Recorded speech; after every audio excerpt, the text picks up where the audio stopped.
Assalamualaikum warahmatullahi wabarakatuh.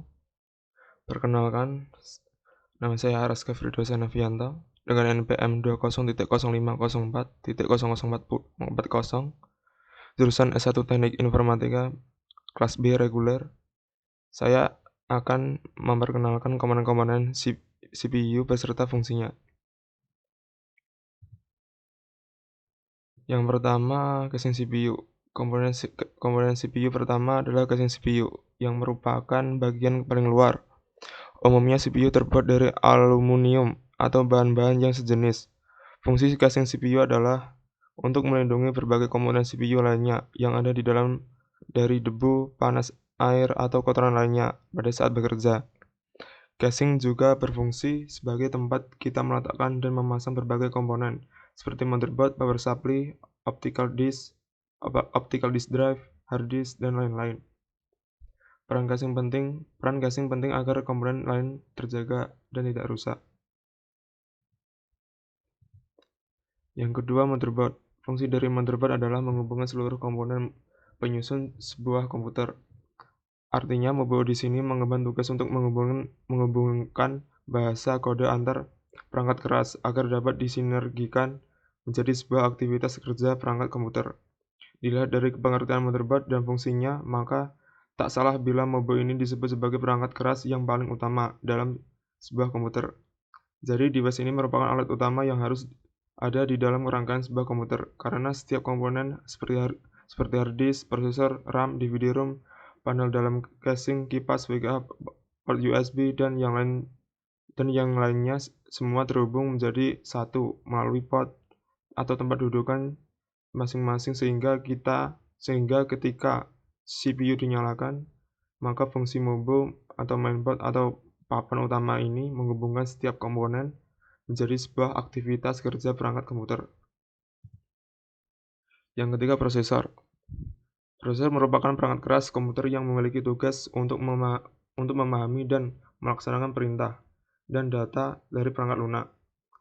Dalam sistem kerja komputer, prosesor melakukan manajemen arus data sehingga tidak terjadi stuck data dalam proses operasinya.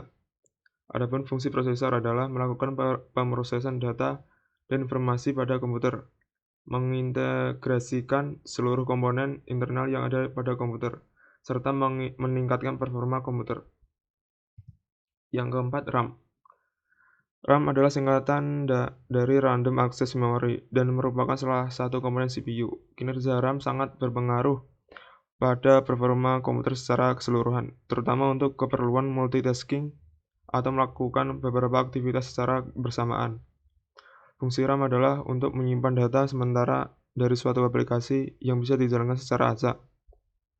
Hal ini membuat daya kapasitas RAM menjadi penting.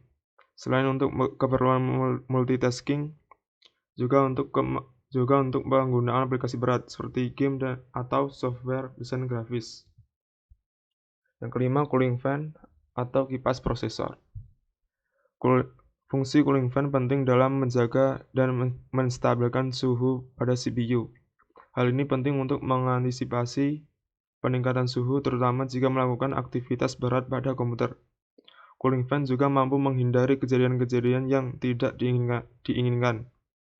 Misalnya seperti overheat atau mati mendadak karena berhentinya kinerja CPU. Posisi cooling fan pada CPU juga harus disusun dengan tepat agar semua komponen bisa terkena dampaknya. Yang keenam, HDD atau hard disk. Hard disk atau bisa disingkat HDD merupakan tempat penyimpanan data konvensial pada komputer yang bekerja secara mekanik. Hard disk berisi sebuah piringan atau cakram. Fungsi hard disk adalah untuk media penyimpanan data, serta media penyimpanan instalasi dari sistem operasi yang digunakan untuk menjalankan CPU. Semakin besar kapasitas hard disk, maka semakin banyak pula data konvensional yang dapat disimpan. Yang ketujuh, CD atau DVD-ROM. Komponen CPU yang selanjutnya adalah CD atau DVD-ROM, bisa juga dikenal sebagai optical disk drive. Komponen ini merupakan piranti yang dapat digunakan untuk menulis dan membaca kaset atau kepingan CD atau DVD. Dengan kata lain, fungsinya adalah membaca file dan data pada kepingan CD atau DVD, atau format lain yang sesuai. Adapun format yang termasuk ke dalam CD atau DVD-ROM adalah CD-ROM, CD-ROM drive, CD-RW drive, DVD-ROM drive, dan DVD-RW drive. Yang kedelapan, VGA card atau Video Graphic Adapter merupakan perangkat keras komputer yang berfungsi sebagai pengolah data grafis sebelum ditampilkan ke monitor. VGA juga dikenal sebagai kartu grafis dan termasuk komponen CPU yang sangat penting. Fungsi VGA card yang utama adalah sebagai pengolah data grafis sebelum ditampilkan ke monitor komputer. VGA juga sangat penting untuk menentukan kualitas gambar yang akan ditampilkan pada layar monitor. Yang kesembilan, soundcard. Soundcard juga termasuk salah satu bagian-bagian CPU pada komputer. Bagian ini memiliki fungsi sebagai pengolah audio untuk perangkat komputer. Fungsi soundcard yang lainnya adalah sebagai prosesor audio untuk komputer. Soundcard juga memiliki fungsi untuk mengontrol semua audio yang terdapat pada perangkat komputer. Tanpa perangkat ini, maka bisa dipastikan komputer tidak akan bisa mengeluarkan suara. Yang terakhir atau yang ke-10 adalah power supply. Power supply merupakan salah satu bagian CPU yang sangat penting karena menyangkut masa pakai komputer. Fungsi power supply adalah untuk memberikan daya atau sumber listrik pada komponen-komponen komputer. Jika power supply tidak bekerja dengan baik, maka kinerja CPU komputer juga akan terganggu. Power supply juga berfungsi merubah tegangan DC menjadi AC sebelum dialirkan ke setiap komponen-komponen komputer itu sendiri. Power supply memiliki tegangan daya yang berbeda-beda.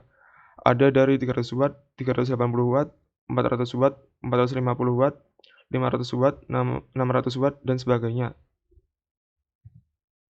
Sekian dari saya. Bila ada salah kata, saya mohon maaf. Billahi taufiq wal hidayah. Wassalamualaikum warahmatullahi wabarakatuh.